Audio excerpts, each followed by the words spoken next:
Hello students, मैं अंकुश गुप्ता आपका हार्दिक स्वागत करता हूं। बेटा आज प्लस टू बीएसटी का जो 7th यूनिट है उसका 4th चैप्टर आपके सामने लेकर आया हूं, जिसका नाम है communication concept types and barriers. Communication क्या होता है? कम्युनिकेशन का मतलब होता है कि किसी से बातचीत करना, अपनी बात दूसरे तक पहुंचाना, समझाना, अपने आइडियाज़, अपने मैसेजेस, अपने फीलिंग्स, अपनी बात शेयर करना, अपनी बात दूसरे तक समझाना, पहुंचाना, आपस में बातचीत करना ही क्या कहलाता है? क्या कहलाता है बेटा? कम्युनिकेशन।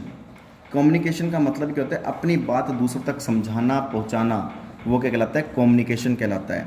कम्युनिकेशन, देखो कम्युनिकेशन बेटा कभी भी एक व्यक्ति आपस में खुद से तो बात कर नहीं सकता। अब आपको एक व्यक्ति, कम्युनिकेशन के लिए कितने व्यक्तियों को होना ज़रूरी है बेटा? 2 व्यक्तियों को होना ज़रूरी है। एक व्यक्ति किससे बातचीत करेगा तो वो कम्युनिकेशन नहीं कहलाएगा।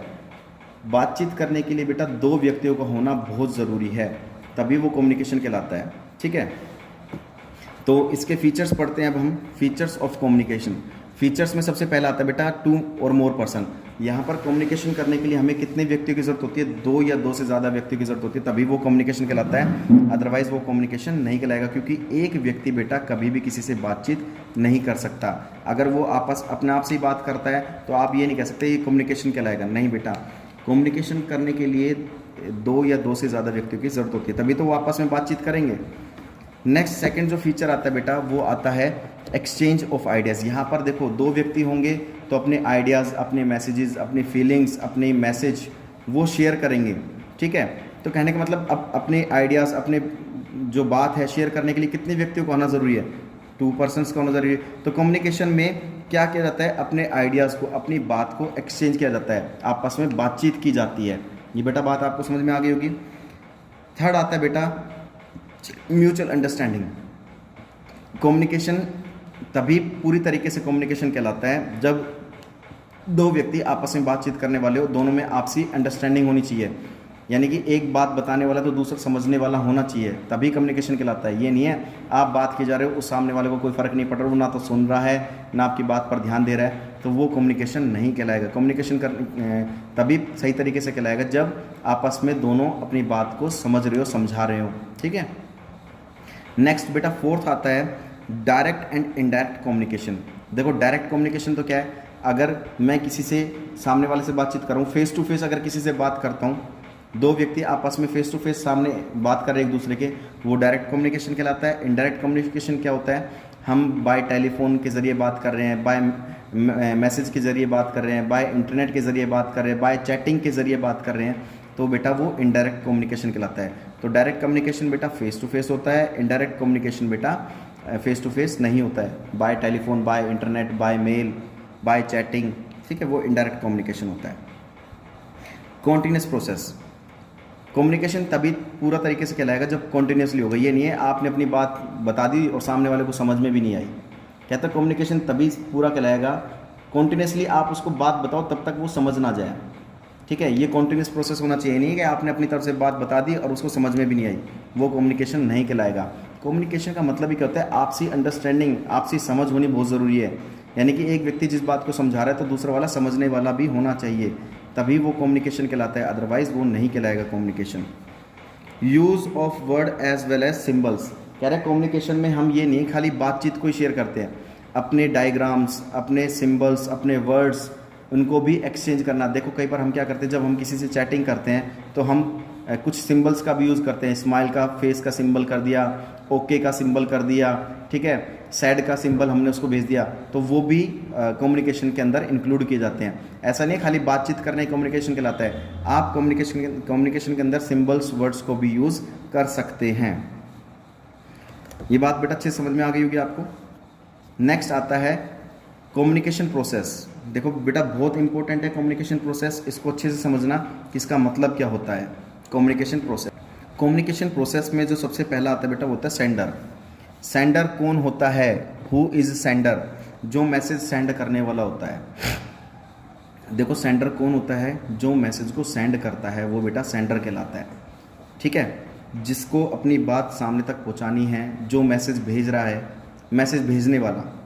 ठीक है, मेरे को अपनी बात दूसरे व्यक्ति तक पहुंचानी है, मैं यानी कि बात मैं भेजना चाह रहा हूँ, तो बात भेजना, पहुंचाना, मतलब मैसेज सेंडर कौन होता है? कहने का मतलब होता है जो बेटा मैसेज को सेंड करता है, ठीक है, आप किसी व्यक्ति को मैसेज सेंड करते हो तो आप सेंडर कहलाओगे, और जो आपके मैसेज को रिसीव करेगा वो रिसीवर कहलाता है। तो कहने का मतलब क्या है, मैसेज भेजने वाला सेंडर होता है और रिसीव करने वाला रिसीवर होता है।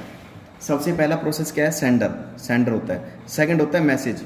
मैसेज का मतलब क्या है, आप क्या मैसेज उसको भेजना चाह रहे हो, आप किस तरह की बात उससे करना चाह रहे हो, आप अपनी क्या चीज़ शेयर करना चाह रहे हो, क्या बातचीत आप उससे करना चाह रहे हो, आपका मैसेज क्या है, आप किस तरह का मैसेज उस सामने वाले व्यक्ति को पहुंचाना चाह रहे हो। तो कहने का मतलब क्या है, वो मैसेज कहलाता है। आपका सब्जेक्ट मैटर क्या है, जो आप दूसरे व्यक्ति तक पहुंचाना चाह रहे हो उसका सब्जेक्ट मैटर क्या है, तो बेटा वो मैसेज होता है। नेक्स्ट, थर्ड आता है एनकोडिंग। एनकोडिंग का मतलब क्या होता है, आप कई बार क्या करते हो, मैसेज जब आप किसी को करते हो तो आप उसमें कुछ डायग्राम्स, पिक्चर्स, सिंबल्स, वर्ड्स को यूज़ करते हो।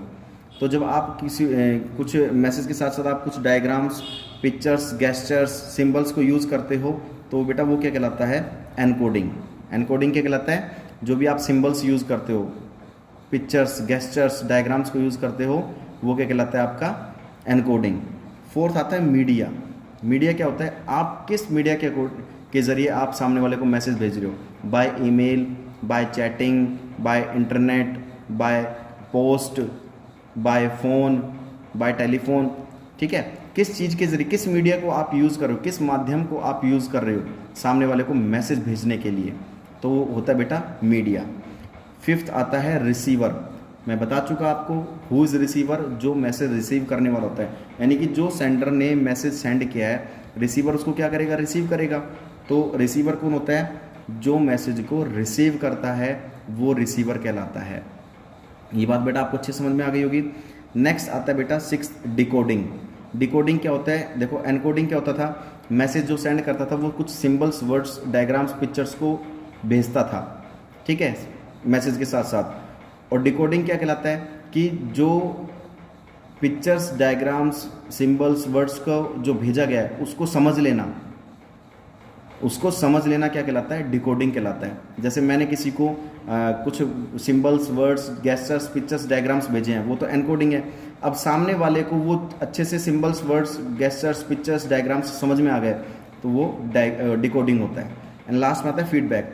जब ये सारी प्रोसेस हो जाती है तो रिसीवर क्या करता है, अपना फीडबैक देता है कि हाँ भाई मुझे आपका मैसेज मिल गया, मुझे समझ में आ गया और मैंने आपको उस मैसेज का रिप्लाई भी कर दिया। दैट मीन्स फीडबैक, यानी कि सामने वाले ने जो बातचीत की थी उसका फीडबैक दे देना, तो वो क्या कहलाता है बेटा, फीडबैक कहलाता है।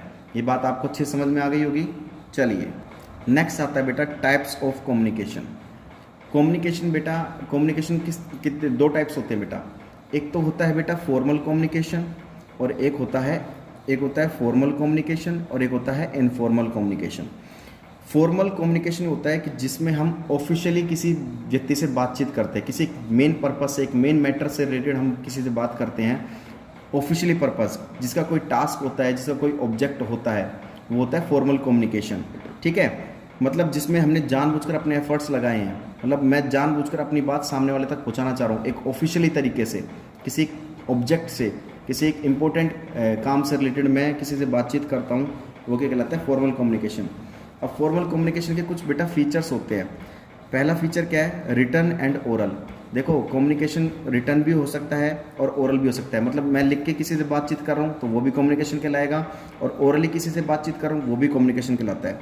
इसमें जो बेटा रिलेशन होता है वो एक फॉर्मल होता है, फॉर्मल रिलेशन, यानी कि एक मैसेज भेजने वाला और एक रिसीव करने वाला दोनों का आपस में रिलेशन बहुत अच्छा होता है। ये दोनों यानी कि आपस में एक दूसरे की बात को समझते हैं। थर्ड आता है बेटा प्रेस्क्राइब पाथ। प्रेस्क्राइब पाथ का मतलब क्या होता है, एक जरिया होता है। ठीक है, अगर किसी प्रेस्क्राइब पाथ यानी कि किसी वर्कर को अपने मैनेजर तक अगर कोई बात पहुंचानी है तो वो एक मीडिएटर की हेल्प लेता है। ठीक है, एक जरिया होता है। जैसे टॉप लेवल मैनेजमेंट को अगर वर्कर तक कोई बात पहुंचानी है तो वो किसकी हेल्प लेगी, मिडिल लेवल मैनेजमेंट की। मिडिल लेवल मैनेजमेंट किसकी हेल्प लेगी, लोअर लेवल मैनेजमेंट की, और लोअर लेवल मैनेजमेंट फिर वर्कर तक ये बात पहुंचाता है। ऐसे वर्कर को अगर मैनेजमेंट तक कोई बात पहुंचानी है तो फिर इन बीच के जो मीडिएटर्स है उनको यूटिलाइज करता है। नेक्स्ट आता है ऑर्गेनाइजेशनल मैसेज। ऑर्गेनाइजेशनल मैसेज क्या होता है बेटा, this channel is concern with the authorise organisational message only and the personal message is out of the jurisdiction, मतलब यहाँ पर पर्सनल मैसेज को डिस्क्राइब नहीं किया जाता, पूरी ऑर्गेनाइजेशन को लेके मैसेज को यहाँ पर प्रेस्क्राइब किया जाता है। ठीक है। And deliberate efforts, deliberate efforts वो एफर्ट्स होते हैं बेटा, यहाँ पर मैसेज जो बातचीत की जाती है वो जानबूझकर की जाती है, अपनी जानबूझकर किसी तक व्यक्ति तक बात पहुँचाई जाती है, समझाई जाती है। तो यहाँ पर मैसेज कभी बातचीत अपने आप से नहीं होती, करनी पड़ती है हमें बातचीत, अपने मैसेज भेजना पड़ता है हमें, वो डेलिब्रेट, डेलिब्रेट का मतलब क्या होता है, जानबूझकर। ठीक है। तो ये बेटा इसके फीचर्स थे। नेक्स्ट वीडियो में हम इस इनफॉर्मल कम्युनिकेशन के बारे में पढ़ेंगे, तब तक के लिए आप इसको पढ़िए, समझिए और इसको फेयर नोटबुक में नोट डाउन ज़रूर करिए बेटा। रेगुलर पढ़िए आप इस चीज़ को, रेगुलर पढ़ोगे तभी आपको बेनिफिट मिलेगा, अदरवाइज़ नहीं मिलेगा। कुछ बच्चे ऐसे हैं बेटा जो होमवर्क नहीं भेजते हैं, मेरी उनसे रिक्वेस्ट है कि प्लीज़ मैं जब भी होमवर्क के लिए कहूँ प्लीज़ मुझे अपना होमवर्क सेंड करें। और कुछ बच्चे ऐसे जो फ़ोन पिक नहीं करते हैं बेटा, फ़ोन पिक करें, मुझसे कॉन्टैक्ट करें, अन्यथा आपकी एब्सेंट लगा दी जाएगी। ठीक है। जय हिंद, जय भारत।